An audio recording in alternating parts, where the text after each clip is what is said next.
They look like favorites. This is my lock of the week. Dodgers. Okay. No. But opening day.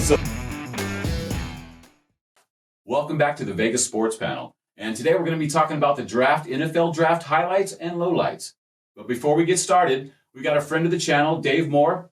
He lives up, I got it written down here, Wolverhampton in the UK. He sent me an email and wanted me to say happy birthday to his fiancee, Bev. Happy birthday, Bev. Happy birthday. Happy belated birthday. It was on Cinco de Mayo. That's correct. That's so correct. We've been busy on worldwide tours. And we're now back in Las Vegas. We're all back in Las Vegas for the first time in a while. So everyone's glad, safe and sound. So yeah, we just wanted to make sure we got that. Happy birthday, Bev. Absolutely. Dave, keep watching. Get Bev to watch, and you guys share it with some of your friends. But we appreciate you watching from over the pond. Thank you very much. All right, well, let's get started. Highlights, lowlights of the draft. Roger, talk to me. All right, thanks, Devin, and welcome back, everybody, for the Vegas Sports Panel. I'm not a huge student of the draft. I mean, I love NFL. I love college football. I'm not a draft Nick, unfortunately, but I just wanted to touch base with, maybe what I consider the winners and losers of the draft, team-wise. Okay. First of all, got the losers of the draft being the New York Jets. They picked Zach Wilson, the BYU quarterback, at number 2. And I'm not sold on him. I think he's going to be a bust. And it's the Jets. They had just picked Sam Darnold 3 or 4 years ago with 2 or 3 pick in the draft also, and they already jettisoned him. Jettisoned. So I think that was the loser of the draft overall. Yeah, Zach Wilson, he's not going to pan out. Yeah, if you go number 2, you got to hope you get something out of him. And then I'd like to say who I consider to be the overall winners of the draft, because they scored Justin Fields. I think the Chicago Bears have finally solved their quarterback problem. Fingers crossed, right? So Bob Lake's real happy about that. Other than that. Other than that, I mean, I can't. You just really don't know anyways until they start playing. Analysis of things, yeah. They won a lot of quarterbacks, it looks like, right, to start. I just have to admit ignorance. Right. I do feel very strongly of the 2 things I just said, though. I do feel all right, so if the Jets do well, we're gonna have to revisit that, huh?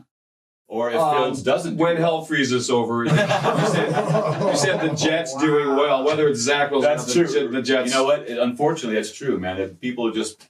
My children's children will never see the Jets be successful. It's going to be like a Cubs scenario for the Jets. Well, no. Well, they've been because the Cubs are lovable, at least. The Cubs were lovable. The Jets, nobody outside of New York really likes the Jets.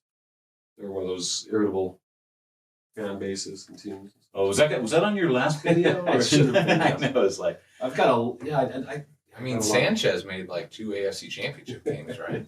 But he's got But he's always forever remembered for the butt fumbles. Yeah, exactly. No one cares about those championships. And Rex Ryan's wife got Mark Sanchez tattooed on her body somewhere. That was a bad idea. But everyone's going to remember Mark Sanchez for the butt fumble. Yeah, unfortunately. Look it up on one of our other YouTube channels. I was going to say, exactly. Our parent company YouTube has probably got that on. Probably their several. articles. All right. Bob, so you got something to add to that? I know he touched on Fields and the Bears, but I know he really stole both of mine. I'm just going to leave Justin Fields alone because I don't want to jinx it. Obviously, I will tell a quick story though of when the Bears drafted Justin Fields. I had my 5-year-old son watching the draft while I was cooking dinner. That's nice. And he knows all the logos, so he's like, "Dad, the Falcons are up next. Dad, the Eagles are up next." And then after they said the name, he could tell me the name back, like, "Oh, they drafted this guy." Okay. So he comes in and he's like, "Dad, the Bears are next," and I knew they weren't. Right, because you knew the pick. Right, I knew where the Bears were drafting, and I'm like, "No, it's not the Bears." I'm like, "Let me go see who you think the Bears logo." And then, sure enough, there's the Bears logo. And I'm like, they traded up! They better take Justin Fields and not Mac Jones. No kidding. And then they took Justin Fields. Celebration. And the food just tastes that much better. Oh, and then I burned the food because I'm sitting there watching. You forgot about that. I know, he's just watch the analysis of the Bears. Oh, yeah. I'm texting all my friends, everybody. So dinner was not so good. Bears draft, very good. I also agree with you on big bust of the draft being the Jets, but I'm going to give you two other winners and losers. Okay, winner, Atlanta Falcons, the tight end, Kyle Pitts out of Florida. It fell in their lap. It fell in their lap. He's going to replace Julio Jones eventually because they're going to have to get rid of Julio. But, like, he's a stud. And, like, you just fell into him. You didn't have to move up for him. I bet they were even fielding calls, and they probably just didn't get a good enough offer because they didn't need him. They got studs all over their offense. But take the best available player, and he was probably the best available player. Took him. Good job, Falcons. Another loser, San Francisco 49ers. You traded up to take a guy from South Dakota State or North Dakota State. Yeah. Exactly. We don't know where he's from. Okay. And you traded up to pick him. It's very reminiscent, and this is another 49er thing, very reminiscent of when the Bears traded up one pick with the 49ers to take Mitchell Trubisky. You did not. You effed up, dude. Didn't they just do that like 3 years ago? Yeah. It was 5 years ago because we didn't. That long? Yeah, because we didn't sign him to Time an extension. flies. Now he's on the Bills, so good for him. He can breeze his nuts off and he thought Chicago was cold. I know exactly. Now he's in Buffalo and he's you went back. the wrong way, bro. So, but those are my winners and losers. All right, Brandon, you got something about the same, or do you got something a little different? No, I don't even. No, mine. I would be totally different. Okay. There's a lot of good and a lot of bad. Okay. And obviously, with any draft, you just never know till they play. Right. But Zach Wilson, I mean, I don't really see the whole hate there. And for their whole draft, too. I mean, they did draft Travis Etienne, or however you want to pronounce his name. Etienne. He went to Jacksonville, though, not to the Oh, Jets. yeah, right, the Jets. He's The reunited Jets with took, Trevor Lawrence. Somebody, they took the lineman, Elijah Vera Tucker from USC. Mm-hmm. Which, again, in most drafts, doesn't get a whole, like a cornerback. Like, if you draft Deion Sanders with, like, the 7th pick, It's not sexy enough. It's like, yeah, who cares? But you pick up, like, a Hall of Fame offensive guard. It's going to be there for 15 years. And you don't have to worry about it. That's pretty good, I guess.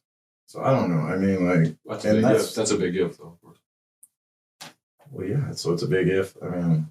It's all a crapshoot. Yeah, it's all a big crapshoot. I mean, I would say the winners, obviously, in a certain sense, would hopefully be Jacksonville with Trevor Lawrence, if everything's supposed to project out right. I mean, I don't think Urban Meyers is going to help him at all. I was just going to say, do you think Urban Meyers is going to make a big difference there, or is it just going to be a 2 or 3 year or 4 year, whatever his contract I think that's is? a horrible hire. Yeah, I think Urban Meyers is a horrible I think they're trying to just grab a big name. Is that it, maybe? Yeah. Yep. Okay.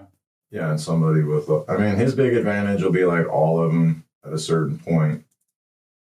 It will run out, but anybody that's that high a level of a coach in college has a high advantage over everybody else that's been in the NFL as a head coach because they've been in the recruiting wars for all of these players that are coming into the draft for about 3 to 4 years. And the upcoming free agents, like the guys who don't get signed after 4 years by their initial team, and I'll be like, I know exactly who that dude is. I went into his house. Yeah, so there's a big, but eventually that kind of teeters off. So I mean, Didn't work for Saban though. No, Saban was. Oh yeah, the Dolphins. Yeah, it was terrible. I mean, I think he might have just been better suited for college football. I mean, Yeah, because college coaches you got to be a big recruiter, right? Isn't that one of the main things? Have a good name, good family, but be able to walk into somebody's house and say your son should play for me or our university for XXX. Bo Jackson and like we can run the veer. I don't even have to know how to run an offense. And like I got Bo Jackson or I got Barry Sanders. You just give them the ball. I don't even know how football works. But I know how to give that guy the ball. We'll win 10 or 11 games. And what do you think the difference is as far as pros goes? You got to manage people, right? Manage adult men who are millionaires. Yeah. Right. So those are the big differences. And a lot of times it doesn't. You can't be a dictator necessarily. They all make more money than you do, too. Yeah, that's true. Exactly.